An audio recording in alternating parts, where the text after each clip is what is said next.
ज्ञान की देवी मां सरस्वती, अन्नदायिनी भारत माता, पवित्र शब्दों। सर्वप्रथम इस डायनेमिक परिवार से जुड़े हुए सभी लोगों को मैं हाथ जोड़कर नमस्ते करता हूं और ये वीडियो जो देख रहे हैं उन सभी लोगों को मैं हाथ जोड़कर नमस्ते करता हूं। प्यारे बच्चों, इस ग्रुप की अपार सफलता के बाद आप लोग का स्नेह प्यार बराबर मिल रहा है, निरंतर संख्या इस ग्रुप की बढ़ रही है, तो ये आप लोगों का प्यार और स्नेह है। प्यारे दोस्तों, आप लोग मेहनत से पढ़ते रहो, हम इसी तरह मेहनत से पढ़ाते रहेंगे। बस आप लोगों का आशीर्वाद मुझे मिलता रहे और मेरा आशीर्वाद आप लोगों को मिलता रहे, यही ईश्वर से कामना है। आप लोग स्वस्थ रहें, मस्त रहें। तो जैसा कि हमने बताया था कि लगातार इस पर अभी संख्या का जो क्रम है वो बढ़ रहा है, बराबर लोग इसको ज्वाइन कर रहे हैं। तो एक बार जो नए बच्चे हैं वो फटाफट जल्द से जल्द इस बैच को ज्वाइन कर लें और YouTube पर आप इसको देख सकते हैं कि संपूर्ण पाठ्यक्रम पर आधारित एक यही चैनल है जिसपे आपको विस्तार से क्लासें दी जाती हैं। तो प्यारे बच्चों, ये सब आप लोगों के स्नेह से हो सकता है। बहुत समस्याएं हम लोगों के पास भी हैं, बहुत समस्याएं आती भी हैं। बस एक चीज याद रखना है, आप लोगों की पढ़ाई में भी बहुत सारी समस्याएं आती हैं, लेकिन उस समस्या का हल सिर्फ क्या है? अपना कर्म करना। हम अपना कर्म करेंगे तो सफलता मिलेगी। तो आप लोग भी कर्म करते रहिए, हम तो कर्म कर ही रहे हैं, आप लोग साथ में कर्म करते रहिए, आप लोग सफल हो जाएंगे, उस दिन हम भी सफल हो जाएंगे। बस एक चीज का ध्यान रखना, नूरे हक सामा इलाही को बुझा सकता है कौन? जिसका हामी खुदा हो उसको मिटा सकता है कौन? तो इस लाइनों को अपने दिमाग में रखिए कि जिसको ऊपर वाला देख रहा है, प्यारे बच्चों, उसके साथ अनहित नहीं होता है। तो आप लोग भी धैर्य रखें, जब समय आ जाएगा आपका अच्छा, तो सारे चीज सिस्टम से काम बनने लगते हैं। कभी कभी हमारा मन पढ़ाई में नहीं लगता है, लेकिन उससे निराश नहीं होना चाहिए, हमें लगातार पढ़ना चाहिए। कभी कभी मस्तिष्क में ऐसी विचार आ जाते हैं कि हम लोग भटक जाते हैं अपने मार्ग से, तो हमें भटकना नहीं है, हमें पूरा दिमाग लगा करके, कंसंट्रेट करके हमें पढ़ाई करना है। मुझे सफलता मिलेगी, लेकिन अपने कर्म करने के बाद। बिना कर्म किए सफलता नहीं मिल सकती है, ये मैं लिख के दे सकता हूं और अपने बात को आपके सामने रख भी रहा हूं। तो कर्म करिए, फिर देखिए मेहनत का फल हमेशा मीठा होता है। तो प्यारे बच्चों, जैसा कि आपने देखा, हमने पहाड़ी चित्रकला को पूरा विस्तार से पढ़ लिया, सारी शैलियों को उसके बारे में जानकारी जान ली कि कहां कहां से क्वेश्चन आते हैं और हमने उस पर विस्तार से चर्चा की। अब हमारा पहाड़ी चित्रकला पूरी तरीके से समाप्त हो गया। अब हम आज बात जो करने वाले हैं प्यारे बच्चों, आज हम कला के तत्व पर बात करेंगे। अभी बीच में हम 2 चैप्टर छोड़े हैं, 2 टॉपिक छोड़ दिए हैं, उसमें बंगाल शैली के चित्रकार और एक समकालीन चित्रकार, तो उनको छोड़े हैं क्योंकि वो बड़े बड़े चैप्टर हैं। पहले हम छोटे को समाप्त कर लें, जिससे हमारा कोर्स लगे कि अब बहुत कम बचा है, क्योंकि बचा तो कम ही है, लेकिन अभी पढ़ना बहुत कुछ हमें है, क्योंकि विस्तार से पढ़ने में टाइम लगता है। तो आप लोग देख रहे हैं कितना टाइम लगा है। आप लोग अगर विस्तार से क्लासें चलेंगी तो इसी तरह से चलती हैं और पूरा टाइम उसमें दिया जाता है। तो हम भी जितना भी टाइम लगेगा, कहा था आपसे कि उतना टाइम लेंगे जितना टाइम लगना चाहिए, और हम पूरा विस्तार से खत्म करने के बाद ही दम लेंगे। तो हम आज उसी श्रृंखला में आज हम पढ़ने वाले हैं कला के तत्व। तो कला के तत्व पर चर्चा करेंगे। इससे पहले जो नए बच्चे हैं, एक बार इस वीडियो को शेयर कर दें और चाहें तो इस वीडियो को लाइक कर दें अगर अच्छा लगे तो। अगर नहीं अच्छा लगता तो बिल्कुल कतई ना करें, और अगर कोई समस्या या सुझाव देना है तो कमेंट बॉक्स में दें। नए बच्चे इस चैनल को सब्सक्राइब जरूर कर लें, क्योंकि आगे आने वाले वीडियो की नोटिफिकेशन उनको मिलती रहा करे। तो हम चलते हैं सीधे अपने टॉपिक पर, जो आज हमारा है कला के तत्व। क्या है? सभी लोग ऊपर लिख लेंगे, कला के तत्व। कला के तत्व,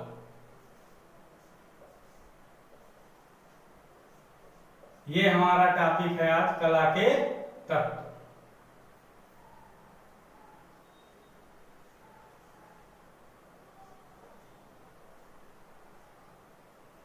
तो प्यारे बच्चों जल्द से जल्द नोट कर लें अपने ऊपर कला के तत्व। आज हम कला के तत्व के बारे में पढ़ेंगे, तो सबसे पहले हम देख लेते हैं कला के तत्व के बारे में। कला के 6 तत्व होते हैं, लिख लीजिए सभी लोग। कला के 6 तत्व होते हैं। कला के 6 तत्व होते हैं, कौन कौन से होते हैं तो लिख लीजिए आप लोग। रेखा, रूप, रेखा हो गया, रूप हो गया, रंग, तान, पोत, अंतराल।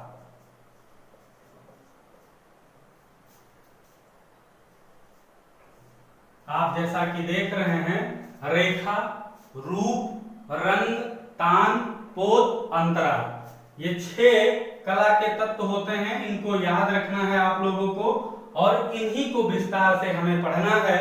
तो कला के तत्व में तो अलग अलग करके हम इनको पढ़ेंगे और इनसे बनने वाले सारे क्वेश्चन पर हम चर्चा करेंगे कि कहां कहां से क्वेश्चन बनता है।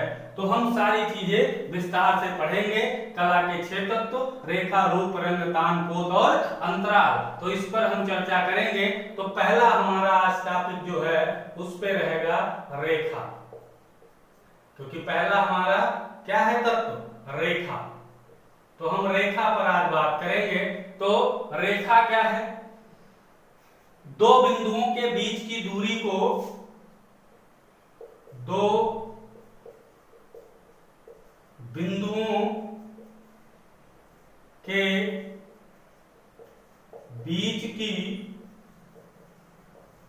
दूरी को रेखा कहते हैं।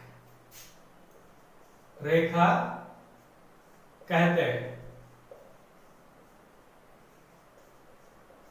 प्यारे बच्चों ध्यान रखना है, 2 बिंदुओं के बीच की दूरी को रेखा कहते हैं। हर रेखा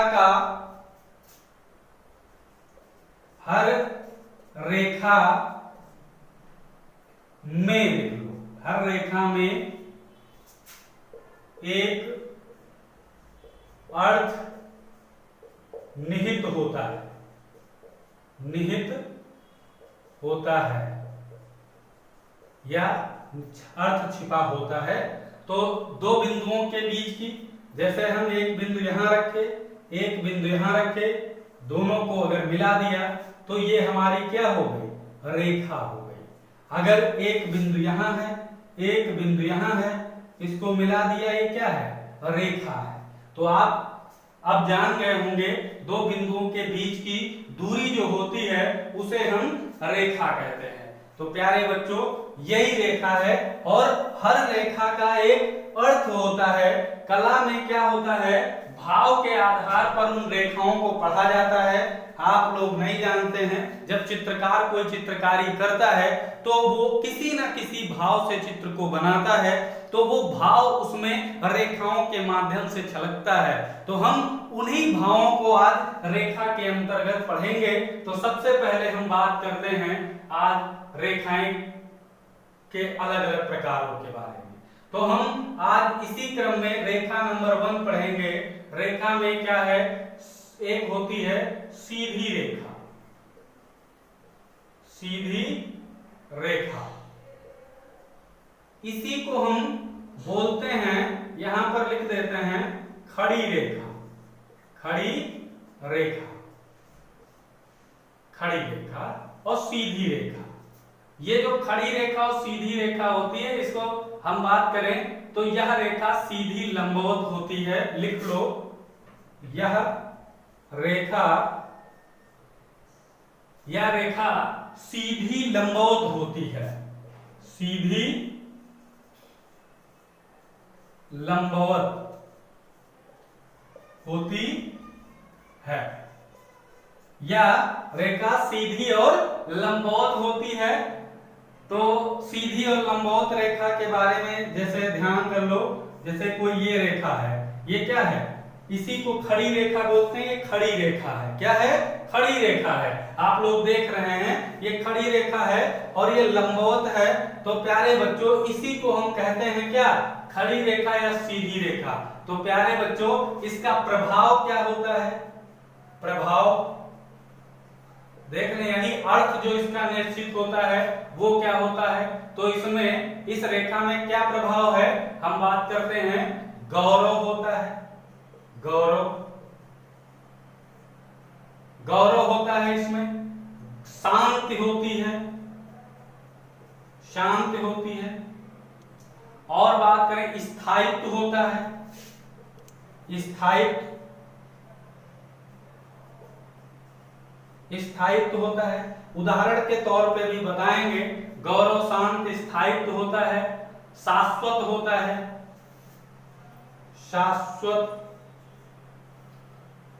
और आकांक्षा होती है, आकांक्षा। तो ये आदि प्रभाव इनमें दिखाई देते हैं। गौरव, कोई खड़ा पेड़ है आप देख रहे हैं, उसका स्थायित्व होता है, गौरव होता है, पेड़ शांत भी रहता है। कोई से ये नहीं है कि पेड़ चल रहा है, रास्ते में कोई मिला तो उसे ठोकर मार दी, उसका एक अपना अलग शांति स्वभाव रहता है। तो पेड़ जो बनाया जाता है लंबवत खड़ा होता है, आप लोग ध्यान रखेंगे तो उसमें एक गौरव की बात रहती है, शांति भी रहती है, स्थायित्व वो एक जगह पर रहता है, आप लोग शाश्वत होता है और उसके अंदर आकांक्षा रहती है। तो ये रेखा सीधी रेखा और लंबवत रेखा की बात होती है। हम बात करें अगली रेखा की, तो अगली रेखा में हम बात करने वाले हैं दूसरी रेखा में, दूसरे नंबर पे। तो दूसरे नंबर पे आती है क्षैतिज रेखा। क्या आती है? क्षैतिज रेखा।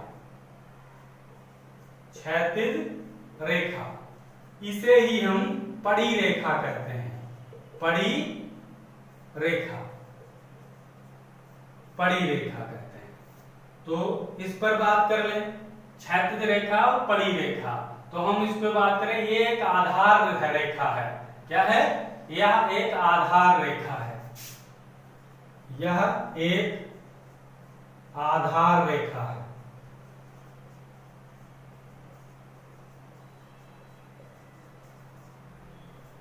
तो जैसे ये एक रेखा है, इसका आधार हम बना देते हैं, जैसे ये रेखा।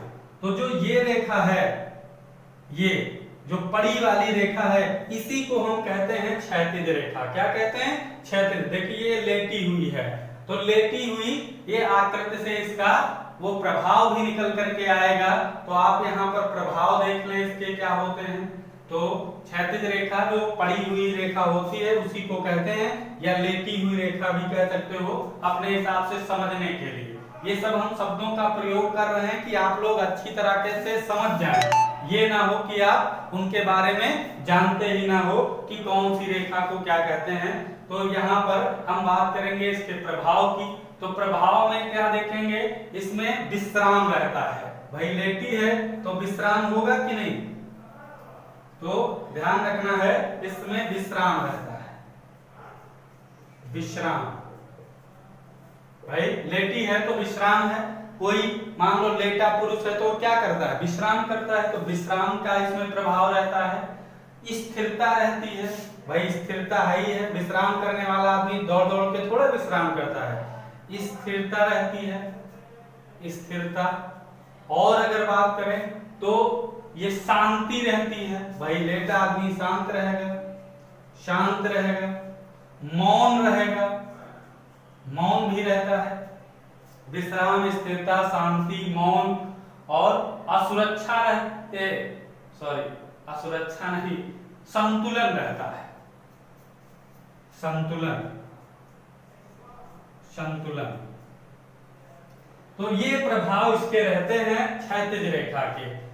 या मान लेते हैं कोई लाश पड़ी है, वो क्षैतिज रेखा के आधार पर पड़ी रहती है, तो आप लाश से लगा लो, वो विश्राम भी, स्थिरमा है, स्थिरता रहती है, शांत भी रहती, मौन भी रहती है और संतुलन रहता है। वो सीधी पड़ी रहती है, उसका संतुलन तो रहा ही है। तो ये क्षैतिज रेखा के प्रकार हो गए। ये क्षैतिज रेखा जैसे है, इसे हम क्षैतिज रेखा कहते हैं। प्यारे बच्चों, तो ये दो प्रकार आप लोगों ने पढ़ लिया। अब हम तीसरे की बात करते हैं। इससे पहले थोड़ा इसको इरेज कर दें जिससे आप लोग अच्छी तरीके से जान सको। प्यारे बच्चों, हम तीसरे की बात करें, तीसरी रेखा के बारे में बात करें तो तीसरी है कोणीय रेखा। कौन सी? कोणीय रेखा। कोणीय रेखा, इसकी बात करें, या रेखा एक कोण बनाती है। यह रेखा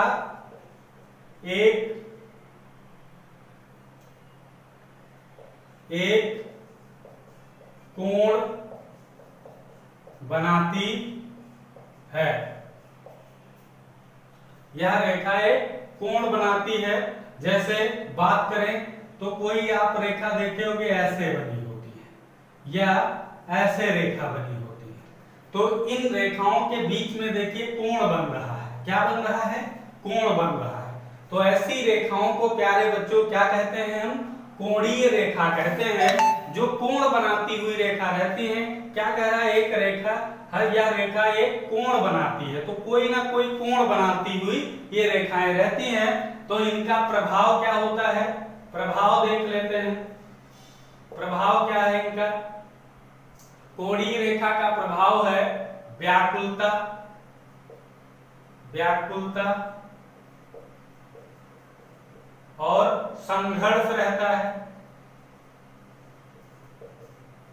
व्याकुलता, संघर्ष रहता है, बेचैनी रहती है, बेचैनी रहती है। और अगर बात करें तो असुरक्षा इसमें रहती है। असुरक्षा, असुरक्षा रहती है इसमें। और कोई बात करें, कोई असुरक्षा और आघात। आघात, तो आघात याद रखना है।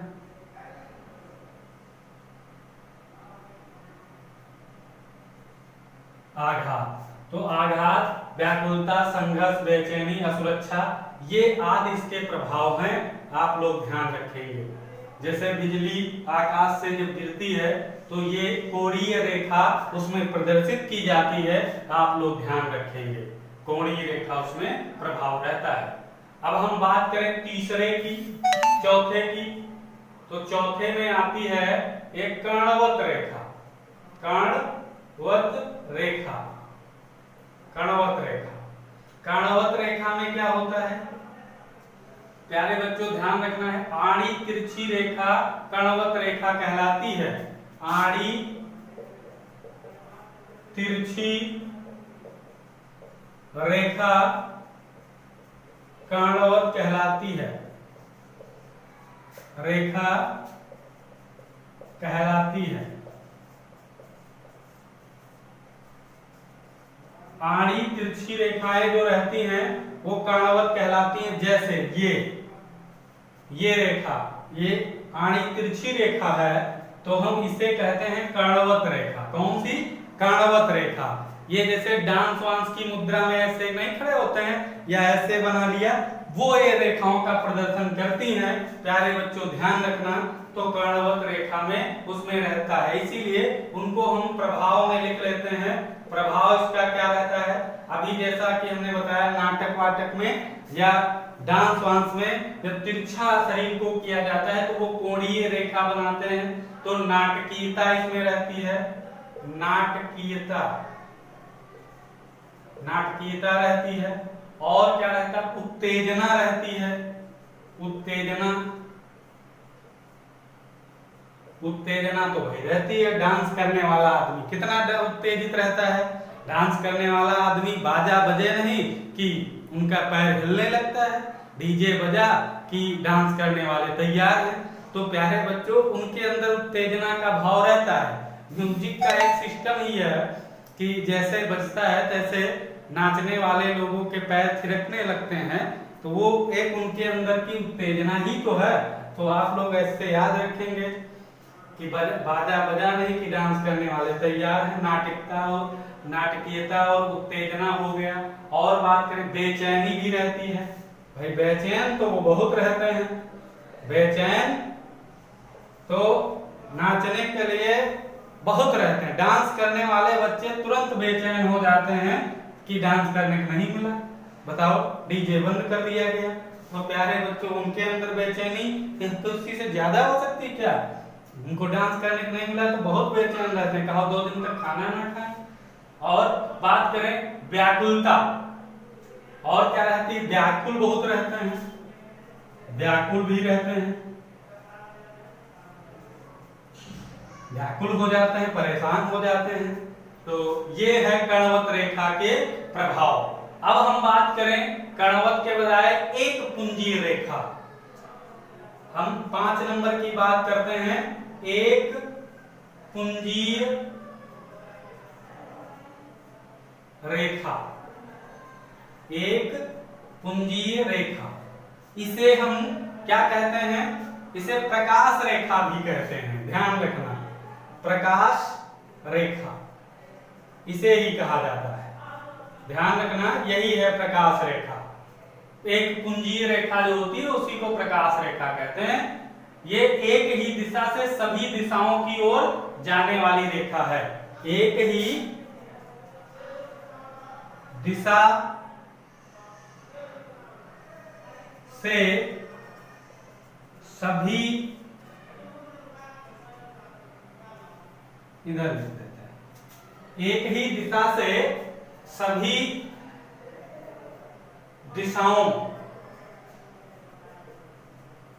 एक ही दिशा से सभी दिशाओं की ओर जाने वाली रेखाएं एक पुंजीय रेखाएं कहलाती है।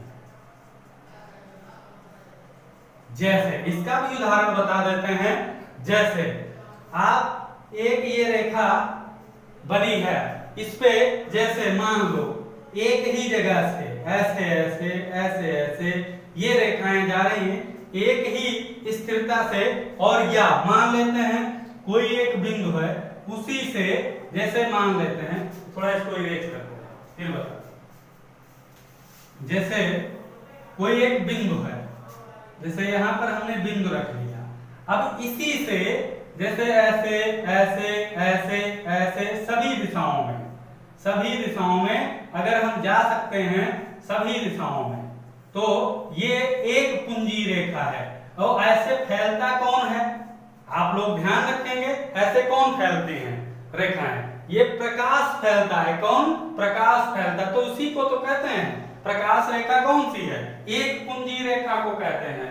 ध्यान रखना सभी बच्चे, एक पुंजीय रेखा को ही प्रकाश रेखा कहते हैं। प्रकाश की तरह ये फैलती हैं, यानी एक केंद्र से होकर के सभी दिशाओं में जो रेखाएं जाती हैं उसे हम क्या कह सकते हैं? एक पुंजीय रेखा या प्रकाश रेखा। ये क्या हुआ? एक ही दिशा से सभी दिशाओं की ओर जाने वाली रेखाएं एक पुंजीय रेखाएं कहलाती हैं। अब हम इसका प्रभाव बता दें, प्रभाव भी देख लेते हैं साथ साथ। तो प्रभाव में क्या देखेंगे? एक पुंजीय रेखा की एकाग्रता होती है इनके अंदर,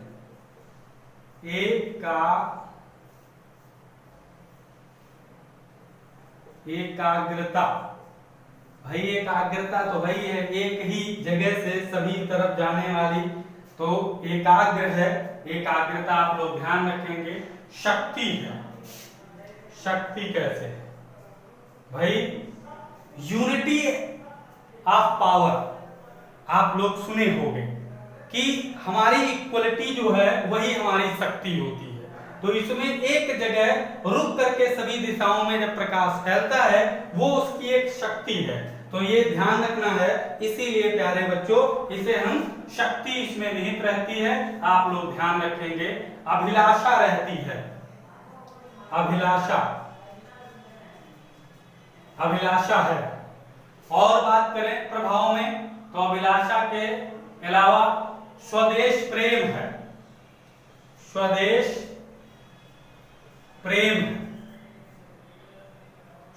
प्रेम है। ये होता है भाई ये सर आप यूनिटी बना के रखेंगे। देश के लिए गौरव की बात होती है कि अपने देश में सभी एक दूसरे से जुड़े रहें। आप लोग जानते हैं कि हमारा देश तमाम भ्रांत धर्मों से जुड़े हुए लोग इस देश में रहते हैं, तमाम भ्रांत की बोलियां यहाँ हैं, फिर भी हमारे अंदर हम क्या हैं, भारतीय हैं। तो यही हमारा एक स्वदेश प्रेम है, अपने देश से प्रेम है। तो ये अपनी जो एक कुंजी रेखा होती है स्वदेश प्रेम को भी दोहराती है।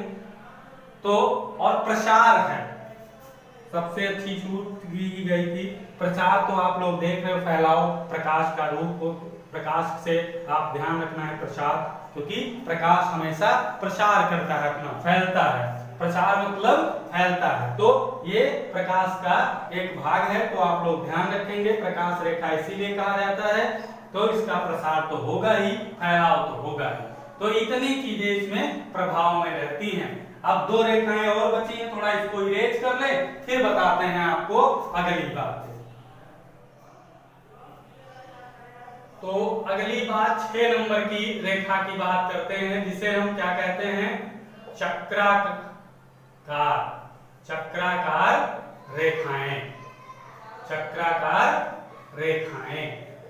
तो ये ध्यान रखना है चक्राकार रेखाओं के बारे में कि इसकी एक विशेषता यह है कि यह रेखा एक घूमते हुए चक्कर के आकार की होती है। यह लिख सकते हो, यह रेखा एक घूमते हुए चक्र के आकार, ये रहा है, आकार की होती है। अभी हम समझा भी देते हैं। यह रेखा एक घूमते हुए चक्र के आकार की होती है। अब बात करें तो चक्र के आकार की, जैसे ये रेखा,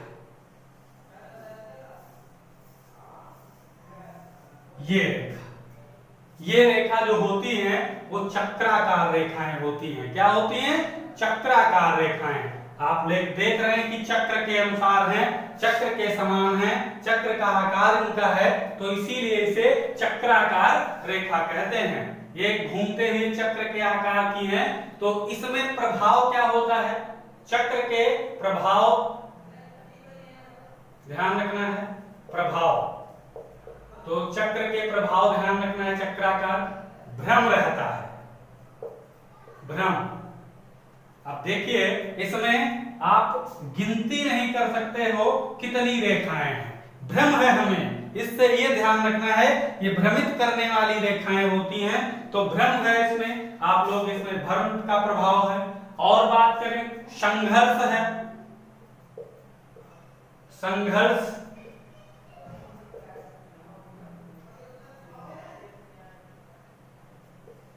संघर्ष है। संघर्ष तो वही है क्योंकि ये निरंतर प्रगति पर रहती है, चलती रहती। और संघर्ष से हमें क्या चाहिए, हमें हमेशा संघर्ष करते रहना चाहिए। तो यही चीज है, ये हमेशा निरंतर चलती, तो इसका संघर्ष जारी रहता है। आप लोग इससे ध्यान रखना है, संघर्ष। और उत्तेजना, उत्तेजना, उत्तेजना याद रखना है। शक्ति याद रखना है, शक्ति, भाई ये एक शक्ति के आकार की होती है, हमेशा ध्यान रखना। शक्ति है इसमें, उत्तेजना भी है, बराबर निरंतर चलती रहती। तो संघर्ष है, भ्रम है, आप अच्छी तरीके से प्रभाव इसके सीख सकते हो। अब हम बात करने वाले हैं एक और रेखा की, वो रेखा है 7 नंबर की रेखा, जिसे हम बात करेंगे, उसे कहते हैं प्रवाही रेखा, प्रवाही रेखा। प्रवाही रेखा की बात करें तो प्रवाही रेखा, यह रेखा लहरदार प्रभाव में दिखाई देती है। यह रेखा लहरदार प्रभाव, लहरदार प्रभाव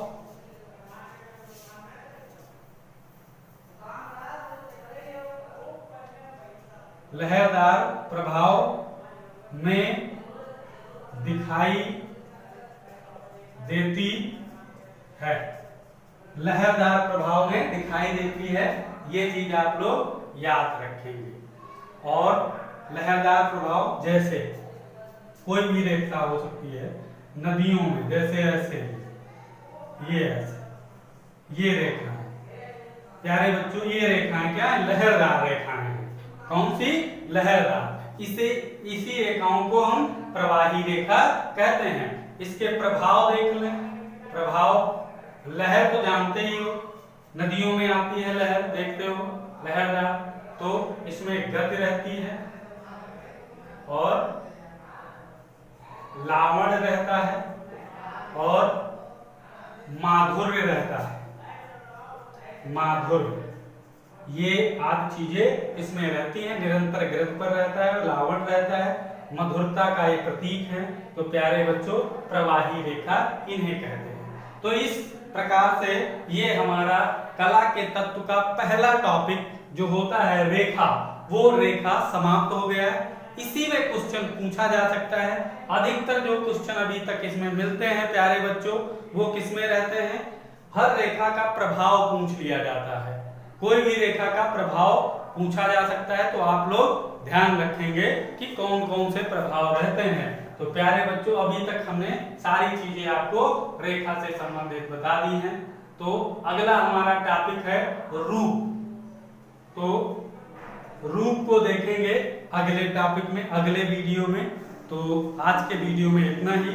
हम अगले वीडियो में पूरा विस्तार से रूप के बारे में आपको समझाएंगे।